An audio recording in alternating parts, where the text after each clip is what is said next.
Mientras la tensión mundial escala con Estados Unidos confiscando petroleros rusos y tomando el control de la caja chica de Venezuela, aquí en Santiago la diplomacia pisa el palito. La moneda quedó atrapada entre la dura réplica del embajador norteamericano al presidente Boric y el fuego amigo de Daniel Jadue, que cuestiona las credenciales revolucionarias de este gobierno. Y mientras la CPC, los empresarios, dejan offside a la ministra Vallejo al descartar de plano su teoría sobre que lo que hizo Trump con el petróleo venezolano le podría pasar a Chile con el cobre o el litio. Pero la crisis no es solo política. El crimen golpea al espectáculo con una estafa millonaria que afectó a la actriz Amparo Noguera, orquestada desde la cárcel. Y el presidente Boric buscando blindar la reconstrucción de Viña pidiéndole garantías a José Antonio Kast. Todo esto en un día donde el bolsillo recibió un respiro con las devoluciones de las ISAPRES y de Entel, y Sudamérica lanza su ambiciosa apuesta por el Mundial de Rugby. Un miércoles agitado donde la realidad supera la ficción. Así parte el día. Este es el Shot de hoy jueves 8 de enero del 2026. Bienvenidos a El Shot con Juan Manuel Astorga. Internacional. La crisis venezolana dejó de ser un tema regional para transformarse en un conflicto mundial y además entre superpotencias. En una maniobra de alto riesgo que mantiene en alerta al Kremlin, las fuerzas navales de Estados Unidos interceptaron y tomaron el control de un buque petrolero con bandera rusa que cargaba crudo en aguas venezolanas. Esta operación marca un punto de no retorno. Washington ya no solo castiga en el papel, sino que ejecuta un bloqueo militar físico contra los socios estratégicos del chavismo, desafiando abiertamente a Vladimir Putin en su zona de influencia. El abordaje en alta mar vino acompañado de una notificación formal que también redibuja el mapa energético. El gobierno de Trump anunció que Estados Unidos va a asumir el control indefinido de todas las exportaciones de petróleo venezolano. El mensaje es bien pragmático. Tras la caída de la cúpula de Maduro, la Casa Blanca se apodera de la caja chica del país. Bajo el argumento de resguardar los activos para la transición, Estados Unidos va a decidir a quién le vende crudo y, lo más importante, quién va a cobrar los cheques, dejando a Venezuela aparentemente fuera de esta ecuación. Al confiscar el flujo petrolero, Trump logra un doble objetivo. Asegura el financiamiento para su intervención militar y simultáneamente corta el suministro vital a Cuba y el pago de deuda a Rusia. Una especie de expropiación geopolítica en vivo, donde la soberanía económica de Venezuela queda suspendida, convirtiendo al país con las mayores reservas del mundo de petróleo en un protectorado energético de facto administrado desde el Salón Oval. Bueno, y la tensión en la relación entre Chile y Estados Unidos escaló un peldaño después del intercambio de declaraciones provocado por los dichos del presidente Gabriel Boric sobre líderes que, a su juicio, se muestran serviles frente a la intervención de Trump en Venezuela. Llegó rápido la respuesta desde Washington. El embajador norteamericano en Santiago, Brandon Judd, devolvió el golpe invirtiendo la carga moral del argumento. Dijo: los líderes que debieran sentirse humillados son los que no han dado un paso adelante para resolver la crisis. La frase es demoledora porque no solo rechaza el insulto, sino que acusa a la administración Boric de irrelevancia y pasividad cómplice frente a la dictadura venezolana. El conflicto escaló tanto que el fuego amigo no tardó en aparecer. Desde el oficialismo, el senador Ricardo Lagos Weber salió a marcar un contraste de prudencia, criticando implícitamente la impulsividad del presidente. Dijo que hay que ser contenidos para no abrir flancos innecesarios, sugiriendo que es un error estratégico comprarse una pelea gratuita con Washington a solo semanas del cambio de mando. Sin embargo, la moneda decidió doblar la apuesta. La vocera Camila Vallejo blindó al presidente Boric y justificó la dureza del tono, alertando sobre la imprevisibilidad del líder republicano. Dijo que parece que nadie conoce los límites de Trump, validando así la postura de confrontación. Es el retrato de un final de gobierno que elige, digamos, los principios por sobre el pragmatismo. Boric parece decidido a gastar su último capital político en dejar un testimonio ideológico de resistencia, aunque el costo sea entregarle a la futura administración de Kast una relación bilateral trizada y bajo tensión máxima con la principal potencia del mundo. El riesgo no es solo el roce retórico, sino quedar atrapado entre la necesidad de marcar distancia moral y la conveniencia práctica de no tensar innecesariamente la relación con su principal socio hemisférico.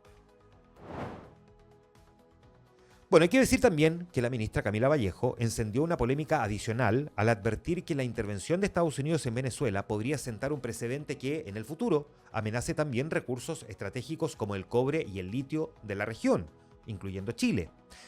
La respuesta, sin embargo, del gran empresariado fue de una incredulidad absoluta.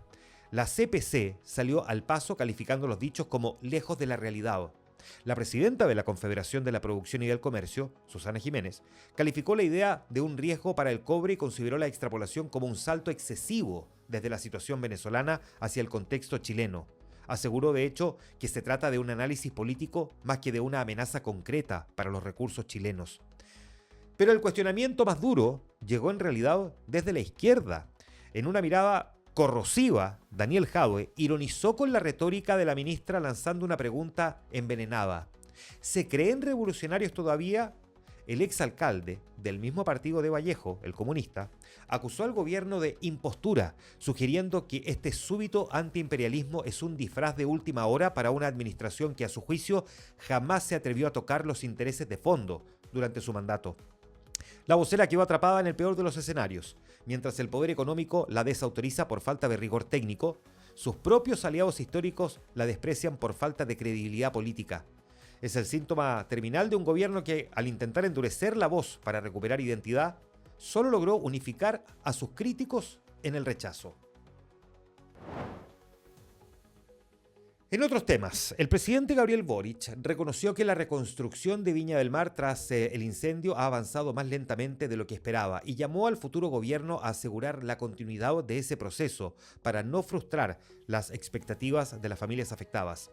Boric dijo que es fundamental que las obras, la asignación de recursos y la coordinación técnica no se detengan con el cambio de mando y que exista un compromiso claro más allá de marzo. En la misma línea, el presidente anunció que ya sostuvo una conversación con José Antonio Kast para conversar sobre la reconstrucción. Boric explicó que el propósito del diálogo es acordar una transición que garantice la continuidad de los planes de recuperación, la asignación de fondos y la entrega de soluciones habitacionales a quienes lo perdieron todo. Un llamado que pone el acento en una preocupación compartida por autoridades y comunidades, que la gestión de desastres y su reconstrucción no queden truncadas por cambios políticos, sino que se mantengan como una prioridad permanente que trascienda administraciones. El proyecto de eutanasia quedó pendiendo de un hilo. La decisión fue producto de maniobras parlamentarias de oposición que, según sus impulsores, buscan abrir más espacios de debate y perfeccionamiento del texto, pero que para el gobierno y sus aliados terminan bloqueando el avance de la norma. La reacción de la izquierda fue visceral, calificó la jugada como un oportunismo de la peor calaña. Desde el gobierno acusan que ya no existen dudas técnicas reales, sino que aquí hay una estrategia dilatoria intencional para evitar legislar. Por lo mismo, el gobierno elevó el proyecto a urgencia inmediata. El conflicto revela la fragilidad de la agenda valórica de Boric. Atrapado por los tiempos del Congreso, el proyecto corre el riesgo de morir por asfixia burocrática, mientras que la oposición apuesta a que el reloj corra y el próximo cambio de mando entierre definitivamente esta discusión. Esta historia es increíble, un golpe millonario que remeció al mundo del espectáculo y también a la crónica policial. La actriz Amparo Noguera fue víctima de una sofisticada estafa telefónica que le costó cerca de 700 millones de pesos, perpetrada por una banda criminal que operaba directamente desde la cárcel. La PDI logró detener a los involucrados, revelando que el fraude se basó en la suplantación de identidad de policías para montar un escenario de urgencia legal ficticia. El modus operandi fue un secuestro psicológico, digámoslo así, de manual, pero ejecutado con una precisión escalofriante. El engaño partió con llamadas telefónicas en las que los delincuentes se hicieron pasar por falsos policías y fiscales, asegurando que Noguera estaba vinculada sin saberlo a una investigación criminal grave. A partir de ahí, activaron lo que los investigadores describen como ese secuestro psicológico, es decir, mantuvieron a la víctima aislada, bajo amenaza constante y con instrucciones precisas para que no hablara con nadie más y para que transfiriera dinero y realizara movimientos financieros urgentes, todo bajo la promesa de protegerla de consecuencias penales que en realidad eran inexistentes. Según los antecedentes, el plan fue coordinado íntegramente desde un recinto penitenciario, con roles definidos, uso de celulares clandestinos y conocimiento detallado de los procedimientos judiciales, lo que permitió dar verosimilitud al relato. La caída de la banda se produjo tras un trabajo de inteligencia que permitió rastrear las transferencias y vincularlas con internos que ya cumplían condena por otros delitos. El caso, usted se imagina, vuelve a encender las alarmas sobre la porosidad del sistema penitenciario y la facilidad con que organizaciones criminales continúan operando desde las cárceles. Que un grupo de reos pueda coordinar logística, transporte y recolección de botines millonarios desde sus celdas confirma que los penales siguen funcionando en la práctica como un call center delictual de alta eficiencia. Seguimos con dos anuncios distintos, pero con un efecto común: dinero de vuelta para millones de personas. Por un lado, las ISAPRES informaron la fecha en que va a comenzar la devolución masiva de excedentes, un proceso largamente esperado por los afiliados que han acumulado saldos a favor producto de cotizaciones que superaron el valor de sus planes. El calendario busca ordenar un pago que será escalonado y que apunta a dar mayor certeza en medio de un sistema aún tensionado por fallos judiciales y reformas pendientes. Las devoluciones se realizarían entre el 22 y el 30 de enero, dependiendo de cada ISAPRE y del tipo de excedente. Y en paralelo, el Servicio Nacional del Consumidor cerró un acuerdo con Entel, que contempla una compensación total cercana a los 8.500 millones de pesos para más de 2 millones de clientes. El pago se realizaría tras acreditarse incumplimientos vinculados a cobros y servicios y será mediante abonos automáticos sin necesidad de trámites individuales por parte de los usuarios. Inicialmente el cálculo promedio de devolución se acercaría a los 13.800 pesos. Ahora, más allá de las cifras, ambos hitos marcan una señal de alerta sobre la responsabilidad corporativa, ya sea por regulación sanitaria o por presión del ente fiscalizador.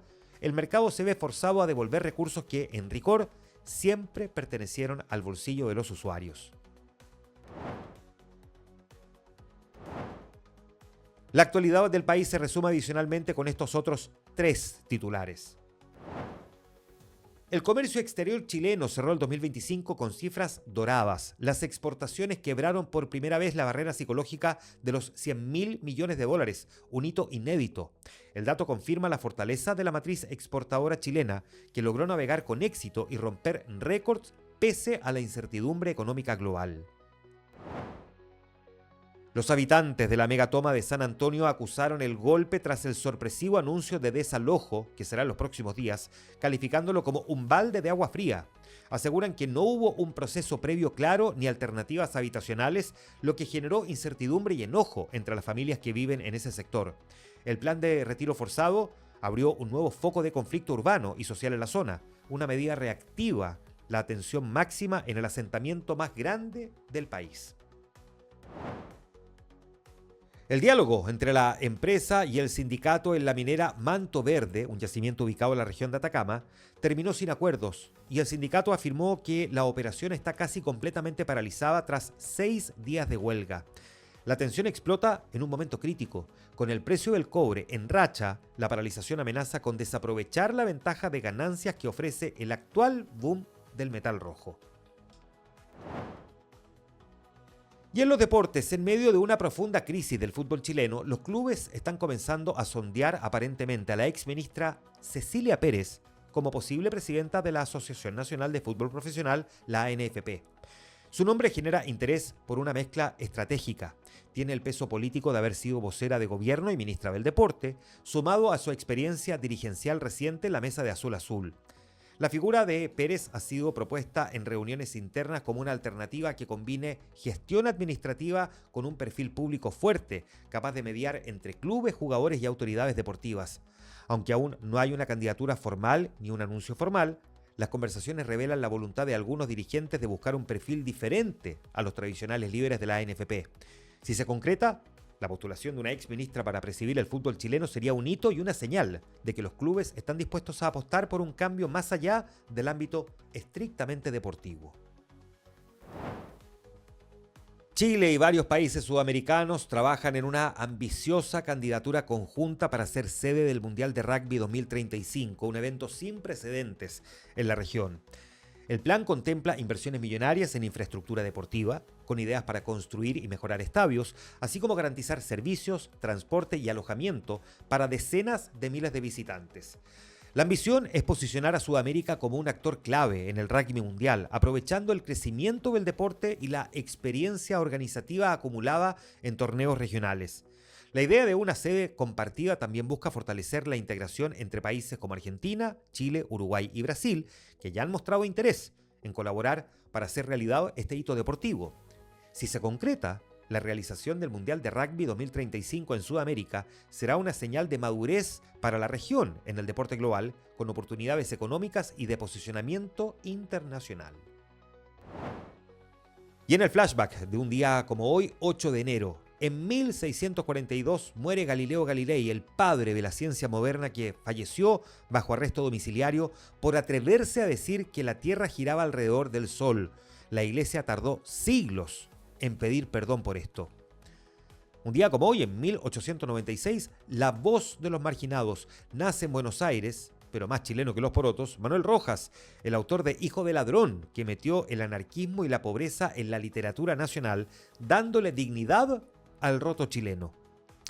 Un día como hoy, 8 de enero de 1935, larga vida al rey, nace Elvis Presley, el camionero de Mississippi que movió las caderas, escandalizó a los conservadores y fusionó el blues con el country para inventar el rock and roll tal como lo conocemos. Un día como hoy, en 1942, una mente brillante, nace Stephen Hawking, el físico que, postrado en una silla, viajó más lejos que nadie por el cosmos con su mente. Un dato cósmico, nació justo en el aniversario 300 de la muerte de Galilei. Un día como hoy, en 1947, el hombre que cayó a la Tierra. Nace David Bowie, el mismo día en que Elvis, confirmando que el 8 de enero tiene magia. Fue Ziggy Stardust, el duque blanco y el artista que nos enseñó que ser raro es, en realidad, ser genial. Un día como hoy, 8 de enero de 1949, la democracia completa. El presidente Gabriel González Videla firma la ley que otorga voto político pleno a la mujer chilena. Ellas dejaron de ser ciudadanas de segunda clase, cambiando para siempre el padrón electoral y el destino del país. Un día como hoy, en 1959, la entrada triunfal. Fidel Castro llega a La Habana tras el triunfo de la revolución. Durante su discurso, una paloma blanca se posó en su hombro, una imagen mística que consolidó su figura de líder mesiánico ante los cubanos. Un día como hoy, también en 1959, Charles de Gaulle fue proclamado primer presidente de la Quinta República Francesa, marcando un nuevo rumbo para la política francesa moderna. Un día como hoy, 8 de enero de 1964, el presidente de Estados Unidos, Lyndon Johnson, declaró la guerra contra la pobreza en otro histórico discurso del Estado de la Unión, dando impulso a programas sociales de gran alcance. Un día como hoy, en 1984, el cumpleaños del líder supremo. Se cree que hoy nació Kim Jong-un. La fecha exacta es secreto de Estado. El dictador norcoreano que ama el básquetbol, los misiles nucleares y tiene el corte de pelo más peligroso del planeta. Un día como hoy, en 2016, misión cumplida.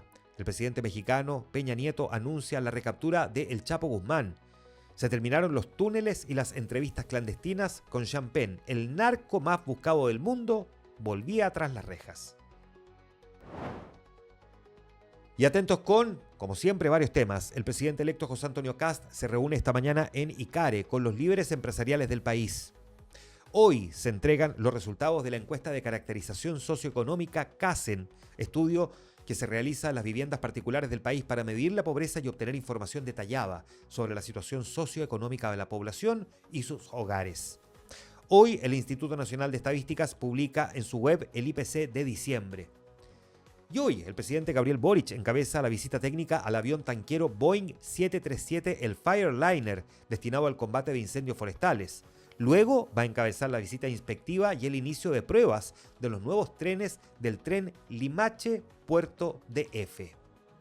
Atentos, porque existe la posibilidad de precipitaciones y tormentas eléctricas, un cambio que se debe principalmente a la llegada de un núcleo frío en altura.